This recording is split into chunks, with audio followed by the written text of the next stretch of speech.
Hey everyone, and welcome to the channel. Make sure you subscribe to catch all my newest uploads. I'm trapped in a web of my own making. My boyfriend and I have built a beautiful life together over the past 7 years. We started dating young, and our relationship has matured into something truly special. We're best friends, lovers, and confidants. I adore him and dream of marrying him and having his children someday. He shares these aspirations but wants to be financially secure before taking that leap, which I completely respect. Our life together is fantastic, filled with love, laughter, and shared dreams. The shadow cast over this idyllic picture is my growing attraction to a new colleague, Jay. He's a former athlete, charismatic and undeniably attractive. Jay is also married, but in a very unconventional way. He and his wife have an open marriage, a concept that initially repulsed me. He even revealed that his wife maintains a physical relationship with her ex-husband, a detail that I found particularly shocking. During a conversation about relationships, Jay, perhaps sensing my curiosity, suggested I might change my mind about open relationships if I ever tried one. I dismissed it at the time, but the seed was planted. Over the weeks, our working relationship has intensified, blurring professional lines and venturing into flirtatious territory. I find myself increasingly drawn to him, both physically and emotionally. This terrifies me. I know my boyfriend would never accept such a situation. He's a traditionalist when it comes to relationships,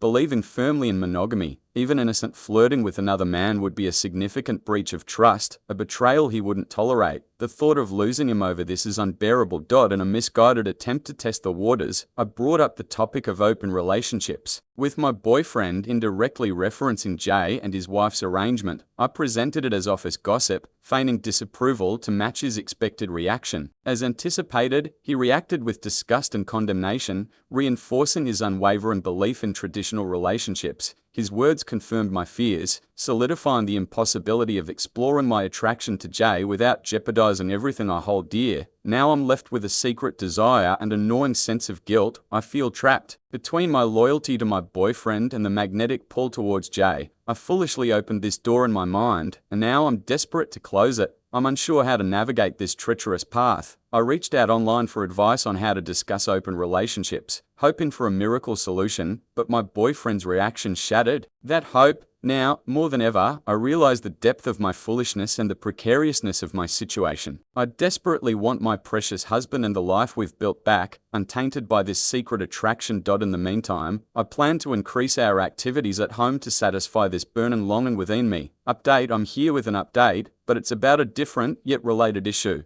I've made a terrible mistake, one that has cost me my relationship with my boyfriend and any hopes of marrying him and having children together. If you remember from my last update, I mentioned that my boyfriend had rejected the idea of an open relationship, and I decided not to pursue it any further. Well, a week later, my boyfriend went to Chicago for a trade show and I was home alone from Tuesday through Thursday that week. On Tuesday morning, Jay and I were flirting heavily in the office, and during our lunch break we went to his apartment and were intimate. I deeply regret this now, and I can't believe how foolish and selfish I was. We repeated the same on Thursday. While the physical aspect was satisfying, it didn't compare to what I have with my boyfriend. Jay has an attractive physique, but he couldn't match the emotional connection I have with my boyfriend, so our encounters felt empty. After our meeting on Thursday, I had planned to make it our last, but I didn't want to hurt Jay's feelings, so I didn't say anything that day. On a different note, I was shocked by the way Jay and his wife live. Their apartment is packed with exercise equipment and it's in disarray, with clothes scattered everywhere and things out of place. My boyfriend and I are quite tidy, so this really bothered me and somewhat detracted from the experience. Sorry for going off topic, but I needed to get that off my chest. It really bothered me. Moving on to Thursday, my relationship with my boyfriend and my hopes for a happy life took an abrupt turn. When I arrived home, my boyfriend was already there and I could sense something was wrong. He was standing by the door wearing his coat and holding his car keys. I was excited to see him and tried to kiss and hug him, but he kept me at arm's length with his hand. Then he said something that shattered me. He told me he had been contacted on social media by Jay's wife, who asked if he would like to meet up and possibly go on a date since Jay and I were now involved physically. They had a call and she spilled all the details about my relationship with Jay. Apparently she and Jay enjoy being with other couples, which is their biggest turn on. Hearing this news left me breathless and I felt like I might faint, so I had to sit down.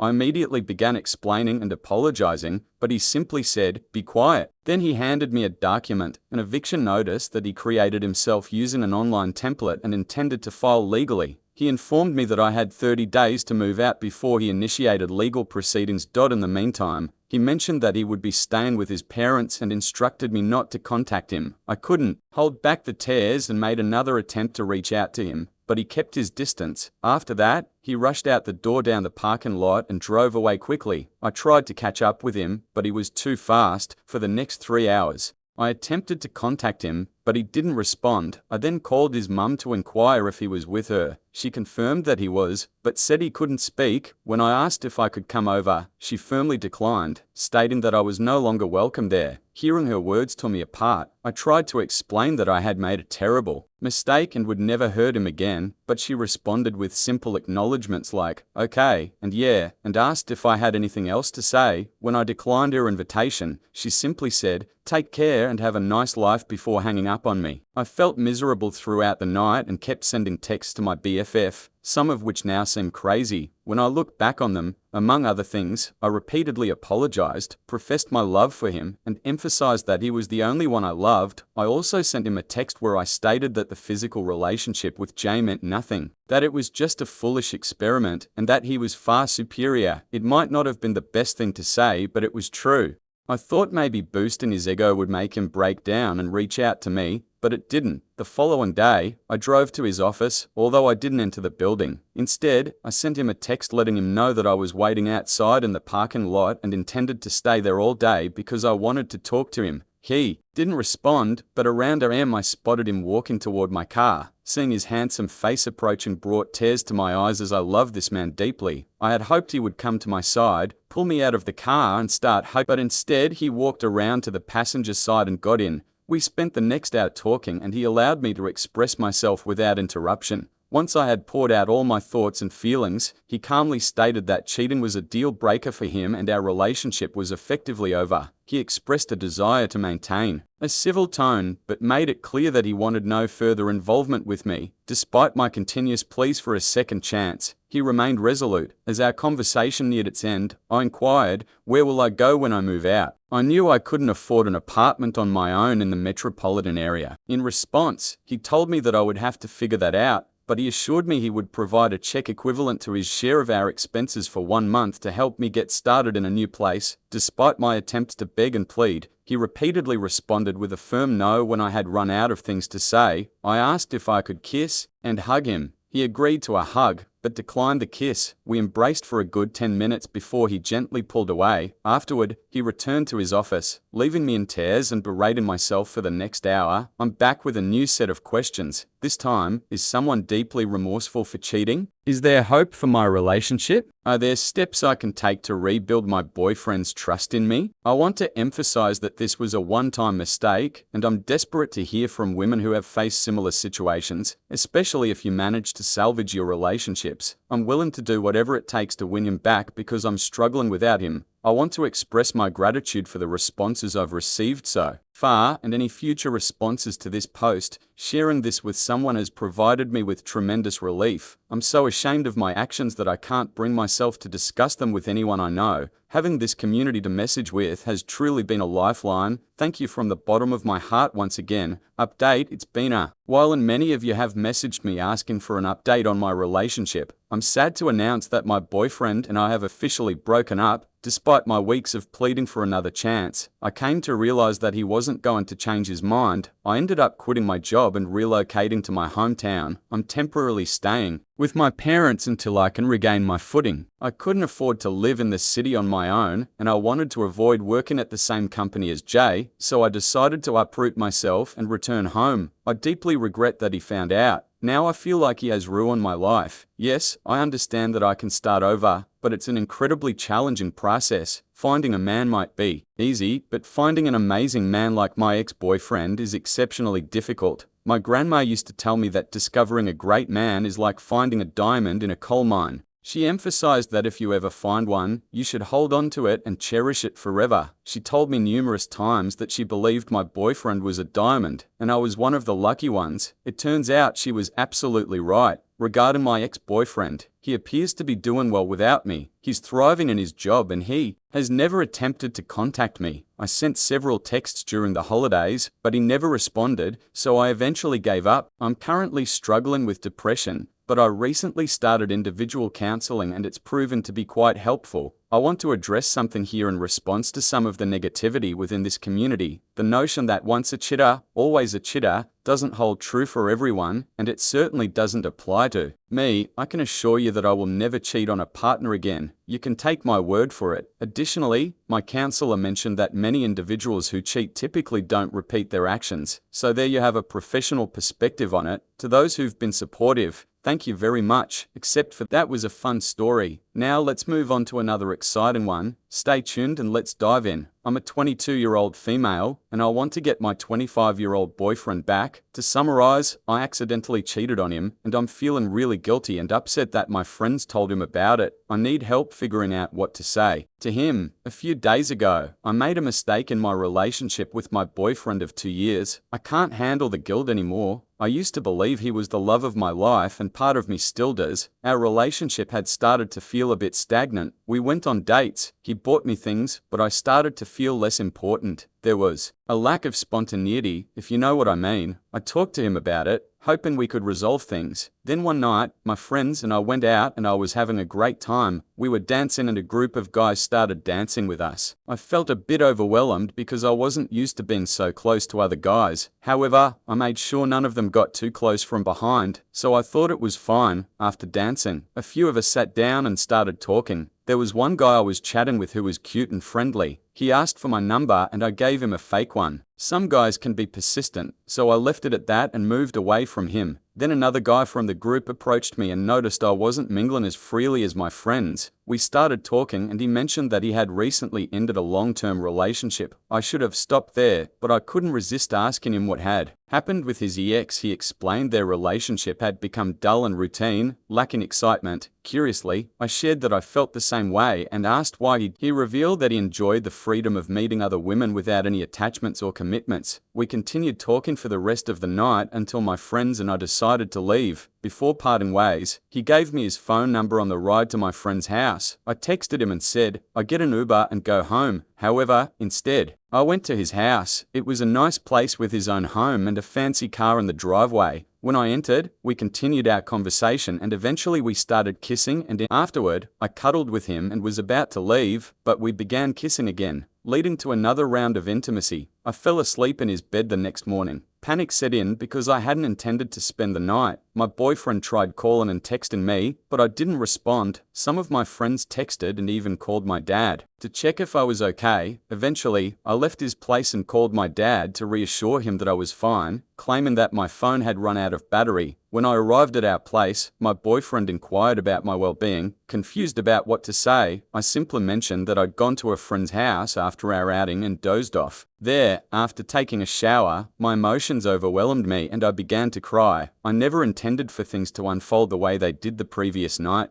As I finished showering, he was waiting for me. He informed me that a friend had messaged him, claiming I had taken an Uber home. Holding my phone, he explained that he checked the location and read my text messages. He confronted me, asking if I had cheated on him the previous night, and once again tears welled up in my eyes. I reassured him that I hadn't and would never do such a thing. However, he remained silent, just standing there. I longed for his embrace, but when I tried to reach out to him, he retreated. Finally, he told me to leave before he called the authorities, so I reluctantly departed. It's been a few days since then, and I'm desperate to have him back. He meant everything to me. I've been struggling to eat, sleep, and I've even skipped my classes. I've also distanced myself from my friends, feeling that they played a role in ruining my relationship. It's disheartening that one mistake has led to this outcome. Has anyone gone through a similar situation? Is there anything I can say or do to win him back or make amends? A few days ago, I summoned the courage to return to our apartment, hoping there might be a chance to salvage what remained of our relationship. To my dismay, the apartment was completely empty. Except for my clothes and some miscellaneous items I had purchased myself, it felt like walking into a scene from a horror movie. The place was devoid of warmth, filled with emptiness and dampness. Everything that held our shared memories, from carefully chosen furniture to cherished moments, had vanished. It was as if he had wiped away all traces of himself from our home. Literally every possession of his had disappeared, the furniture, appliances, even my laptop. A gift from him and the food he had stocked in the fridge, all gone. The apartment had been stripped down to its bare essentials. The only thing left in the fridge was a bag of pretzels that I had bought for myself. He had taken everything he had brought when we first moved in together. I was overcome with panic and tried calling him, but he didn't answer. I felt shocked and abandoned. Who could do such a thing? Did he really care so little about me that he left me in an empty house? It was as if he had vanished from the face of the earth. No response, no sign of him. I'm utterly lost and don't know what to do next. How can I even begin to make things right? Is this situation even legal? We both signed the lease, so shouldn't I have been informed if he was breaking the lease? And what about my laptop? I was the primary user and all my files were on it. I need to recover them as well. Does anyone have any advice to offer? Update: I reached out to my ex using a different phone number. He informed me that he's finished with our relationship and has already relocated. He advised me not to search for him while he hasn't officially terminated the lease. He has no intention of renewing it in May. He remained adamant about keeping the laptop, claiming it was legally his since he had the receipt. When I explained that I only required it to copy my files, he mentioned that he had formatted it and wiped all data just as he had erased me from his life. So what steps should I take next? You might not like me after hearing my story, but remember, you're here for a tale of revenge. I'm currently a 36-year-old guy. Let's change the names a bit. My ex-wife, Rebecca, is now 34 years old. Rebecca and I were what you'd call college sweethearts. We navigated college and faced the usual challenges of young college life. We tied the knot in our early 20s. I was 25 and she was 23. Our marriage had a rocky start, not immediately, but situation-wise. I was studying medicine while she pursued accounting. Some things were fine with me, but they bothered her. Despite being married, she acted as if she were footloose and fancy-free. I have to admit, back then, I didn't see it as a problem. Now let's jump to 2016 when she landed a job as an accountant. I was pleased because it paid well and the company owner, James, happened to be a college buddy of mine. As time passed, instead of growing closer, tensions mounted between us. She began complaining about various things. She disliked our living situation, had issues with my actions, and lost her taste for the food she once adored.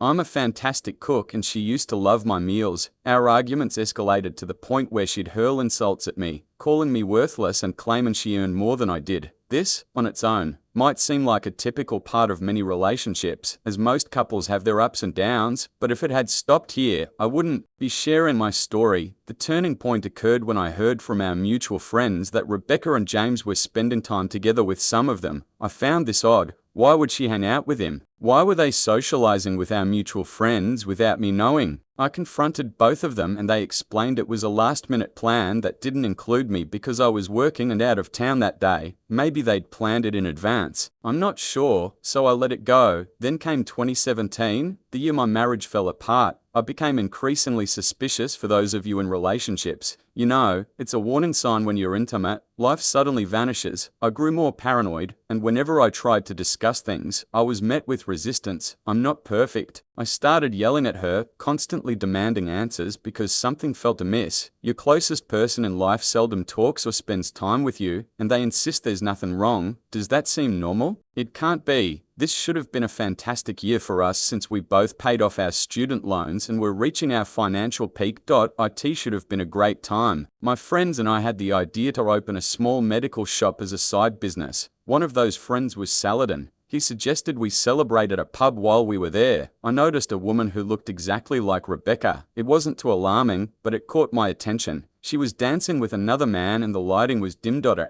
I got a closer look. Lo and behold, it was Rebecca and James dancing hand in hand. I could say it didn't bother me much because they are friends and colleagues, right? I was there with my colleagues and she was with hers, but of course it was bothering me. So I decided to send her a text asking where she was. She usually heads home at this time. She replied that she was already at home. Now that was a major red flag, a huge red flag, almost like a communist parade. I told her to stop lying because it was clear she wasn't being truthful. She seemed to get paranoid and texted that she was on her way home. After that she left the pub and I followed shortly, on my way back home. I knew I needed to have a direct conversation with her about James, so when I got home, I did just that. I asked her face to face about James, and her reaction was as if she had seen a ghost, because she clearly wasn't expecting that question. The way she reacted was far from what I would consider normal when asking about a friend. She mumbled and tried to play it off, but as I listened to her speak, I already had a strong suspicion that something was seriously wrong. That night, my curiosity got the best of me and I decided to snoop through her phone. Please don't judge me, but I felt compelled to find out the truth. We had known each other's passwords, but she had changed hers so I couldn't access it. However, the following day, while I was snooping, I managed to get it. I know it's not the best course of action,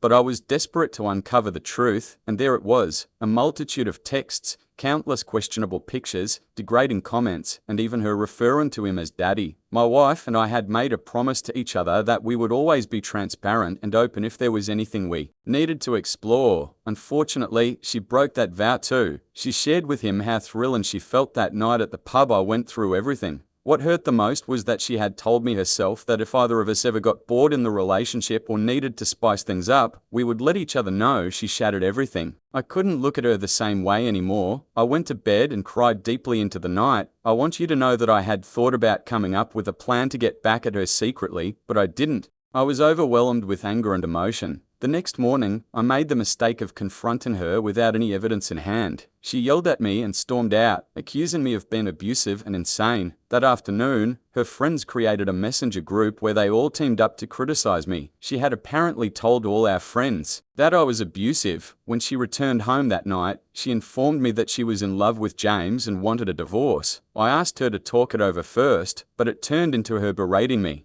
I yelled back and she didn't hesitate to call the cops when they arrived. I was told to spend the night elsewhere. I went to my sister's and when I returned the next morning, James's car was parked there. Are you kidding me? It was clear no further explanation was needed. He was intentionally doing it. Actually, she was intentionally doing it as well. I consulted with a lawyer since we didn't have a prenuptial agreement. She had already filed a complaint against me for being abusive, which didn't bode well for me. She never attempted to apologize or make amends, not once. Unfortunately, our country's laws don't consider infidelity as a fault. So even with that, she's entitled to half of everything I have, but her complaint could lead to a lawsuit against me. A few days later, I was fortunate to stay at my sister's house for the time being. I tried reaching out to Rebecca, but she wouldn't respond to me. Then she contacted me and suggested we get a divorce. That's it. After 12 years of being in a relationship and 4 years of marriage, she ended it with a text. To make matters worse, I was convinced that James was taking my place. The first time I saw her after that, she handed me the divorce papers. Everyone in our friend circle believed that I was an offender and James was seen as her savior. They thought she did the right thing by cheating on me. We were officially divorced at the beginning of 2018.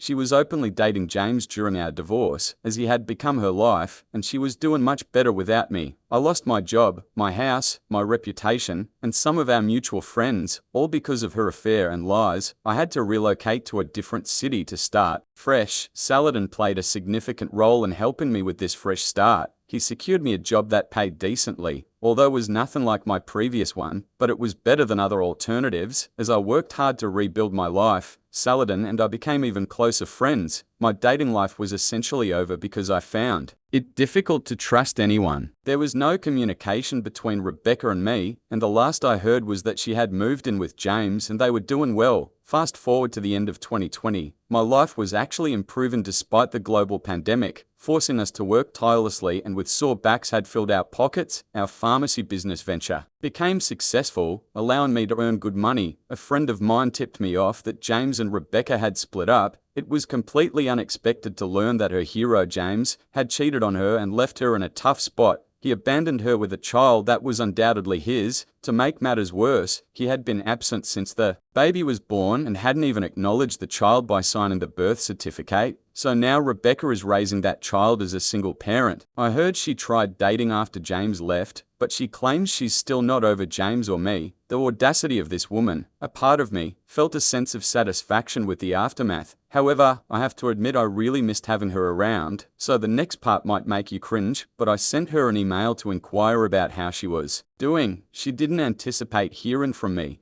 We exchanged emails and reconnected. Our first meeting took place in 2001. After several years, when I saw her, it was a shock. She looked significantly worse. She had gained weight, lost the charm she once had, and appeared constantly exhausted. About James and revisited the old wounds of her infidelity and lies. I got some closure, which provided a bit of relief, I suppose. She sincerely apologized, admitting that she wasn't thinking clearly about what she was doing to me. She claimed that James poisoned her mind against me. Honestly, just her appearance alone infuriated me and fueled a desire for vengeance. It was evident that karma had already caught up with her, and the hardships of life had brought her to her current state. It should have been enough, but remember the warning at the beginning? Yes, even after all she had done, I'm not blameless either. You can judge me, but that's not why I'm here. I felt the urge to exact revenge, and so I did. I wasn't finished with her. I told her I would forgive her if she came clean to everyone and cleared my name. She did that, even if it meant losing many friends. My name was cleared, but she had to face the consequences because it was the truth. She wanted us to rekindle our relationship, essentially forcing me to raise James's child. I told her I was interested in starting over, but only if we took it seriously. That meant we needed to start dating again and seriously consider marriage first. Only then would I consider legally adopting her child. I have to admit, the little guy was adorable and I had grown fond of him. Here's the ugly truth. I was already seeing someone else. It's safe to say I was cheating on that woman with Rebecca. She was a client of mine from another country. We were in a long-distance relationship, so we were dating, but it wasn't entirely exclusive, if that makes sense. Her name is Lisa. Lisa was Saladin's cousin. I had already informed her about what had happened beforehand. She was initially against my revenge plan and uncomfortable with assisting me in my intense request, but I managed to persuade her to help me. She understood that I needed to go through with it. Rebecca and I were residing in different cities, so I never moved in with her. However, I played it cool by claiming I needed to travel extensively for business. So I was unintentionally raising Rebecca's hopes, only to later disappoint her, much like she had done to me. The unfortunate part is that we were physically intimate, but we used protection. Rebecca genuinely believed she had found love again. I encouraged her to seek therapy to address her issues. Everyone noticed how much better and happier she seemed now that she was with me. She would frequently express gratitude for her good fortune, always followed by apologies directed at me. She started doing things for me that she used to do when we were married and deeply in love. Trust me when I say I had a lot of emotions tied to this woman. I reconsidered my revenge plan and started having doubts about breaking her heart the way I had fantasized. It would be terrible, the kind of trauma that sticks with someone for life. But then I remembered what she had done to me when we were married, when we had made vows that she broke. James may be an awful person, but she willingly chose to betray me. She never thought twice about breaking my heart, so why should I hesitate to think about hers? So I decided to proceed with my plan. Her birthday was approaching last October and lockdown restrictions had eased up. Someone important to me, Lisa, was in my city. As a birthday gift, I invited Rebecca to go ring shopping. She chose her favorite ring and I had it wrapped. She was overjoyed. That night she came to me in tears, repeatedly, apologizing for hurting me the way she had. She seemed genuinely remorseful, but I had no feelings left for her except indifference. On Rebecca's birthday, I drove her to our favorite spot, the same place where we got married for the first time. It's a beautiful location, surrounded by nature. Lisa was already waiting there, so when we arrived at the spot, I introduced Lisa to Rebecca as my girlfriend. Rebecca turned pale and asked me what I meant by that. She questioned what she was to me, so I introduced her to Lisa as Rebecca, my ex-wife and friend with benefits. At that moment, I proposed to Lisa using that same ring. Rebecca lost her composure and began yelling. I responded by questioning how she could possibly expect us to reconcile when she had destroyed everything.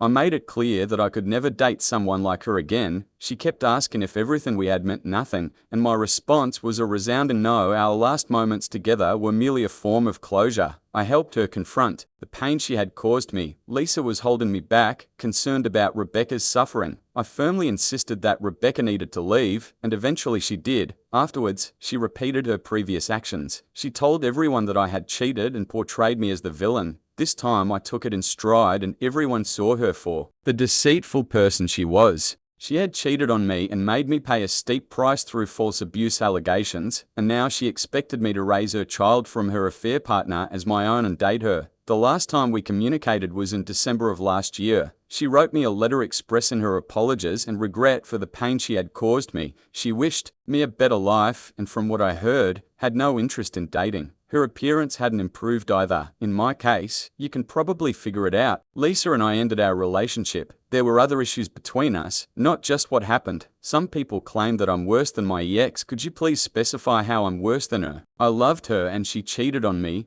resulting in me losing my home, my job, my reputation and my friends. I behaved poorly towards everyone. I gave her a taste of her own medicine. Yes, by hurting someone else. But am I now worse than her? I might have emotionally hurt her, but that's what she did to me. I'm not seeking judgment. I'm sharing my revenge story, and this is what you call nuclear revenge. Thank you.